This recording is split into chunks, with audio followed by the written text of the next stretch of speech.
Hello story lovers, welcome back to my channel Cherava Priya part 73. Aishwarya Vijju వైపు చూస్తూ అతని షర్ట్ బటన్తో ఆడుకుంటూ ఎంత హస్బెండ్ అండ్ వైఫ్ అయినా కూడా భార్యకి కొంచెం సిగ్గు బిడియం అనేది ఉంటుంది. విజ్జు, నువ్వు లేకుండా ఉండలేను, అలాగని నువ్వు అలా చూస్తుంటే కూడా ఉండలేను అని ఐశ్వర్య సిగ్గుపడుతూ చెప్పడంతో నవ్వుతూ ఆమెని ఇంకాస్త దగ్గరికి తీసుకుని, బట్ నువ్వు అలా దూరంగా ఉంటే నేను కూడా ఉండలేను అనగానే నవ్వుతూ చూసింది.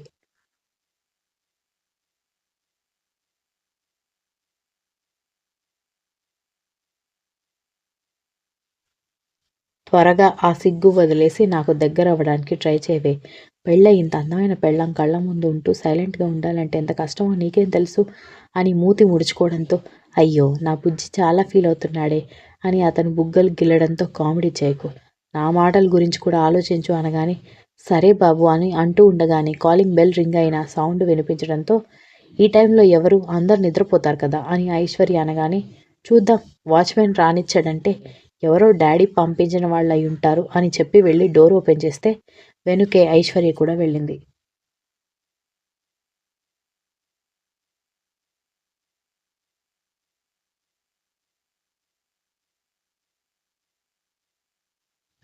ఒక 45 ఏళ్ల వయసున్న మధ్య వయస్కురాలు నిలబడి,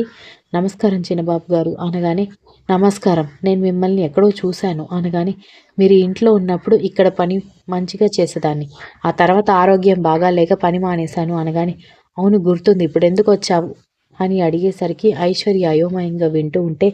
ఏం లేదు బాబు, మీరు ఈ ఇంట్లోకి వచ్చారని పెద్దయ్య గారు ఫోన్ చేశారు, మీకు పనులు చేసి పెట్టడానికి మనిషి కావాలి కదా, అందుకే మా అమ్మాయిని తీసుకొచ్చాను, తను వంటలు చేస్తుంది, ఇంటి పని చేస్తుంది, బట్టలు ఉతుకుతుంది, తోట పని చేస్తుంది, అన్ని పనులొచ్చు అని చెప్పింది.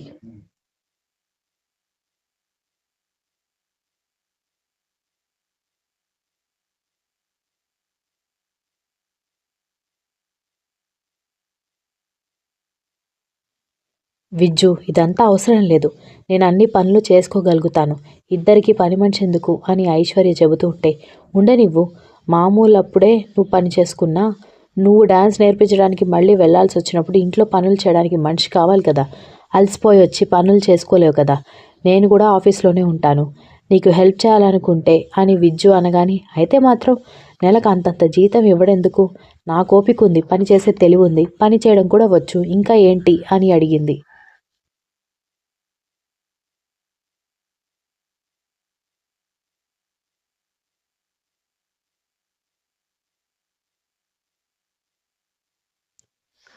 అలా అనకండి అమ్మాయి గారు, మా అబ్బాయి గారిని పెళ్లి చేసుకున్నారంటే మీకు కూడా ఆ హోదా వచ్చేసినట్టే, మీరు పని మనుషులతో పనులు చేయించుకోవాలి కానీ పనులు చేసుకోకూడదు, నాకు పెద్ద జీతం ఏం అక్కర్లేదు, నెలకు ఒక 10,000 ఇస్తారంతే అనగాని, 10,000 జీతం ఇస్తారా, నాకొచ్చే నెల జీతంలో సగం జీతం విజ్జు అది అని ఐశ్వర్య షాక్ అయ్యేసరికి, ఆ మాత్రం జీతం ఇవ్వకపోతే పని వాళ్ళు సిటీలో దొరకడం కష్టం, ఇంకా అక్కడ మన ఇంట్లో పనిచేసే పని వాళ్ళకే నెలకి 2 లక్షలు జీతాలకే పోతాయి అని అన్నాడు.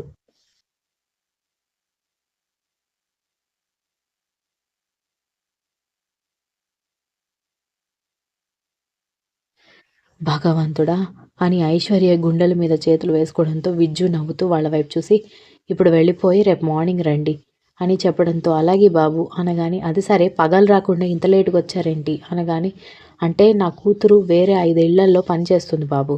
అది ఇంటికి వచ్చేసరికి ఈ సమయం అయింది, మళ్ళీ రేపు ఉదయాన్నే మీరు ఉంటారో ఉండరో అని మాట్లాడడానికి వచ్చాను అనగాని, సరే వెళ్ళండి అని చెప్పి పంపించాడు విజ్జు.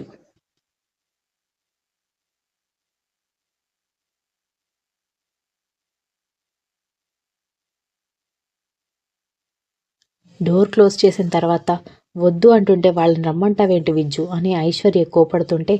ఇది మీ మామగారి ఆర్డర్, నాకేమీ సంబంధం లేదు, కావాలంటే నువ్వే డాడీకి ఫోన్ చేసి మాట్లాడుకో అనగానే వెంటనే ఐశ్వర్య సైలెంట్ అయిపోయింది. తనకి ఫోన్ చేసి పని మనిషి వద్దు అని చెప్పాలనుంది కానీ అసలే విజ్జుని వాళ్ళ దగ్గర నుంచి దూరం చేసింది. ఇప్పుడు పని మనిషి కూడా వద్దంటే తన గురించి తప్పుగా అనుకుంటారేమోనని కంగారుగా అనిపించడంతో, పర్లేదులే, మళ్ళీ మామయ్య గారు తప్పుగా అర్థం చేసుకుంటారు అని గదిలోకి వెళ్ళిపోవడంతో నవ్వుకున్నాడు విజ్జు.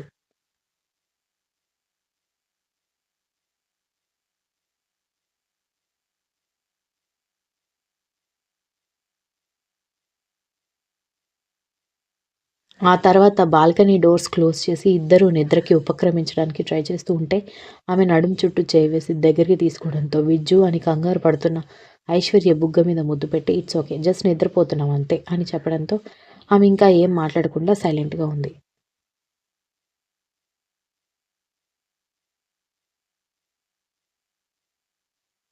ఉదయాన్నే డ్రెస్సింగ్ టేబుల్ దగ్గర బాత్రూమ్ దగ్గర సౌండ్స్ వినిపిస్తూ ఉండడంతో ఐశ్వర్య కళ్ళు నలుపుకుంటూ లేచి కూర్చోడంతో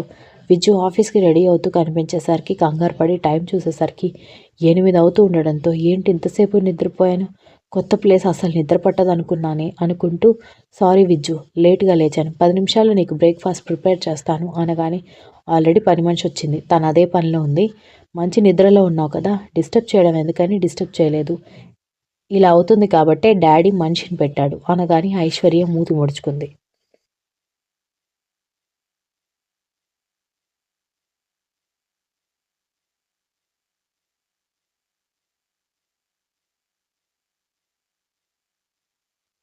విజ్జు ఫ్రెష్ అయి రావడంతో మరి నీ వర్కౌట్స్ ప్రోటీన్ షేక్ అనగానే అన్నీ అయిపోయాయి. నువ్వు లేచి ఫ్రెష్ అప్ అవ్వు, ఇద్దరం కలిసి బ్రేక్ఫాస్ట్ చేద్దాం, మళ్ళీ సాయంత్రం వరకు రాను కదా అనగానే నువ్వు రమ్మంటే ఆఫీస్కి లంచ్ తీసుకుని వస్తాను అనగానే ఓకే నీ ఓపిక అని చెప్పి అతను బయటికి వెళ్ళడంతో ఐశ్వర్య గబగబా ఫ్రెష్ అయి వచ్చింది.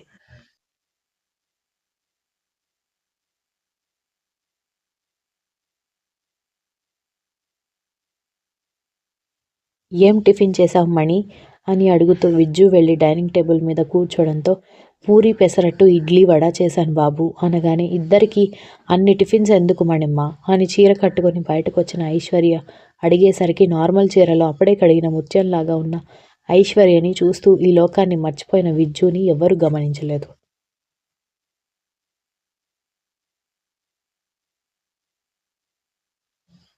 అంటే ఇన్ని టిఫిన్స్ చెయ్యొద్దా అమ్మాయి గారు అని మణిమ్మ అడగడంతో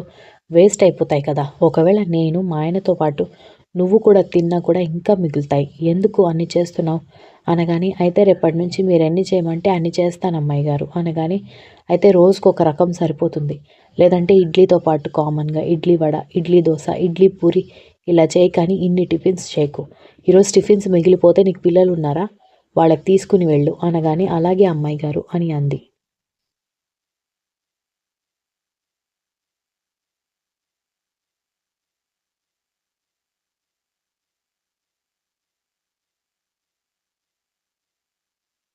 మణెమ్మ చట్నీ కోసం వంటగదిలోకి వెళ్ళగానే ఐశ్వర్య చేతిని పట్టుకుని లాగి తన ఒడిలో కూర్చోబెట్టుకోవడంతో విజ్జు ఏం చేస్తున్నావు, నిన్న మొన్నటి వరకు వేరు, ఈరోజు ఇంట్లో పని మనిషి వచ్చింది, ఇలా అల్లరి చేయకు, నీకు ఆఫీస్కి టైం అవుతుందా అని అంటూ మణెమ్మ కిచెన్లో నుంచి బయటకు వచ్చేలోపు పక్కనే ఉన్న చైర్లో కూర్చుంది ఐశ్వర్య.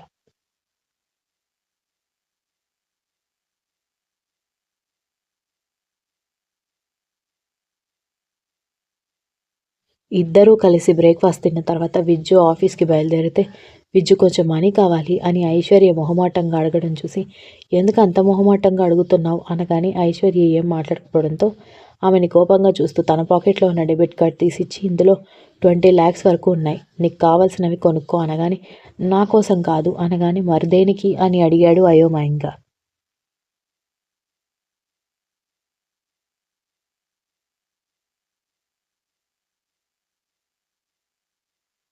నిన్న తీసుకొచ్చిన గ్రోసరీస్లో దోసపిండి, మినప్పిండి, ఇడ్లీ రవ్వ మొత్తం మీ పని మనిషి అవగొట్టేసింది, మళ్ళీ రేపటికి కొనాలి కదా అనగానే మణిమ్మ మూతి తిప్పుకుంటే విజ్జు నవ్వుతూ ఇంట్లో సరుకుల కోసం కూడా ఇంత మొహమాటంగా అడుగుతున్నావా అనగానే అబ్బా మన పెళ్ళయి ఏమైనా 10 ఏళ్ళు అయిందా ఏంటి స్వతంత్రంగా అడగడానికి అనగానే నువ్వెప్పుడైతే స్వతంత్రంగా అడుగుతావో అప్పుడే నేను నీతో కూడా అలాగే ఉంటాను అని కోపంగా చెప్పడంతో అదేంటి అని అయోమయంగా అడిగింది.